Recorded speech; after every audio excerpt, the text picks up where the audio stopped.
উদ্দেশ্য হলো কালকে রাত্রে আমাদের কাছে এসেছে বা যে ছবিগুলো বা ইনফ্যাক্ট আমি তো বিশ্বাসী হচ্ছিলাম এরকম কিছু একটা হতে পারে। পিতামাতা হওয়া এখনো কি স্বপ্ন? অ্যাপোলো ফার্টিলিটির সাথে আপনার পিতামাতা হওয়ার স্বপ্ন পূরণ করুন। বিনামূল্যে পরামর্শের জন্য কল করুন 9953922843। কিন্তু যখন সত্যি শুনলাম যে না এটা হয়েছে, এবং শুধু ওনার জন্য না, মানে পুরো বাংলাদেশের জন্য আমার মনে হয় সত্যি একটা খুব কঠিন সময় দিয়ে যাচ্ছে। আমি শুধু এটুকু বলবো যা বাংলাদেশের প্রত্যেকটা মানুষকে, কারণ আমি বাংলাদেশে বহুবার গেছি এবং আমার খুব প্রিয় একটা জায়গা এবং আমার এক্সপিরিয়েন্স সত্যি খুব খুব খুব ভালো। এবং শুধু বাংলাদেশও নয়, অনেক বাংলাদেশিরা আছে যারা বিদেশে থাকেন, মানে সে আমি দিতে বেড়াতে যাই বা লন্ডনে হোক বা আমেরিকায় হোক, ওনাদের মতন ভদ্র শান্তিপ্রিয় মানুষ খুব কম দেখেছি। আমি একটু অনুরোধ করব আপনাদের মাধ্যমে যারা যারা শুনছেন, বাংলাদেশে যারা যারা এখন শুনছেন আমাকে, আমি উপরওয়ালার কাছে প্রার্থনা করবো যেন বাংলাদেশের শান্তি যেন আবার ফিরে আসে, মানুষ যেন আবার ওই ভালোবাসার মধ্যে যেন ফিরে। যেরকম পরিস্থিতি, উত্তপ্ত পরিস্থিতি হয়ে রয়েছে বাংলাদেশে, তার সরাসরি প্রভাব এসে পড়েছে সীমান্তের ওপারে যারা রয়েছেন, যারা একেবারে ভারত থেকে যারা ওপারে গেছিলেন তারা সেখানে আটকে পড়েছেন। আবার চিকিৎসার কারণে অনেকে এরকম রয়েছেন যারা বাংলাদেশ থেকে এই দেশে এসেছেন, এই রাজ্যে এসেছেন, তারা এই ঘটনার ফলে এই দেশে আটকে পড়েছেন। ফলে এই রকম হচ্ছে পরিস্থিতি। এমনকি সীমান্ত পারাপারের যে বাণিজ্য সেখানে পর্যন্ত প্রভাব পড়েছে। 4 জায়গার ছবি দেখতে পাচ্ছেন, পেট্রাপোল, চ্যাংড়াবান্ধা, হিলি এবং মহদীপুর।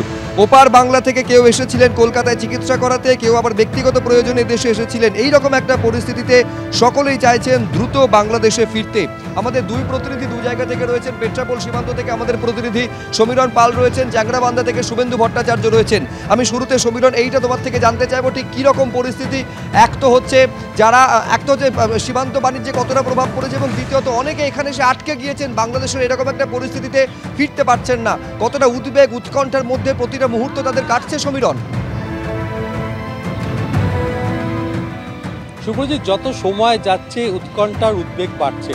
আমরা সকাল থেকে পেট্রাপোল সীমান্তে রয়েছি এবং সেখানে দেখেছি যে 0 পয়েন্ট পেরিয়ে অনেকে অনেক উৎকণ্ঠার রাত কাটিয়ে বাংলাদেশ থেকে এদেশে ফিরে আসছে। কিন্তু কতদিন? তাদের প্রশ্ন হচ্ছে ভিসার মেয়াদ শেষ হয়ে গেলে তাদের ফিরে যেতে হবে। কিন্তু সেখানে এখনও গণ্ডগোল চলছে, ভাঙচুর, লুটপাট, এবং রাস্তায় আসার পথে তারা বিক্ষোভ, পথে পথে জায়গায় জায়গায় বিক্ষোভ পেয়েছে। এবং যারা বাংলাদেশি বাসিন্দা তারা এ রাজ্যে এসেছিলেন, এদেশে এসেছিলেন, তারা উৎকণ্ঠায়, পরিবারের লোকজন সমস্যায় আছেন।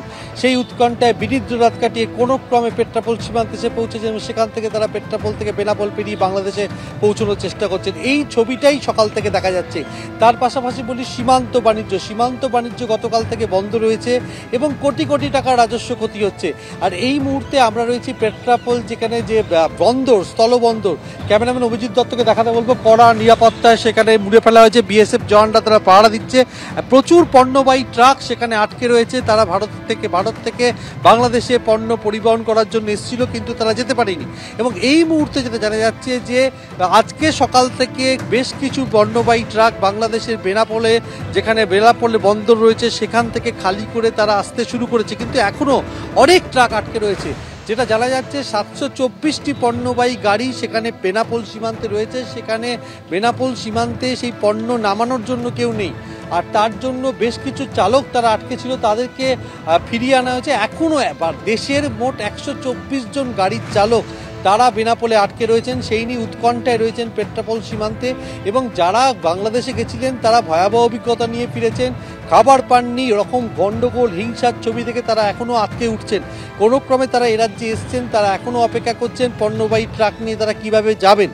তবে এই মুহূর্তে সীমান্ত বাণিজ্য পুরোপুরি বন্ধ। গতকাল থেকে, এর আগে যখন অশান্ত হয়েছিল বাংলাদেশ তখনও বেশ কিছুদিন বন্ধ ছিল, গতকাল দুপুর থেকে পুরোপুরি বন্ধ হয়ে গেছে। তার ফলে আমদানি রপ্তানি কোনোটাই হচ্ছে না পেট্রাপোলে।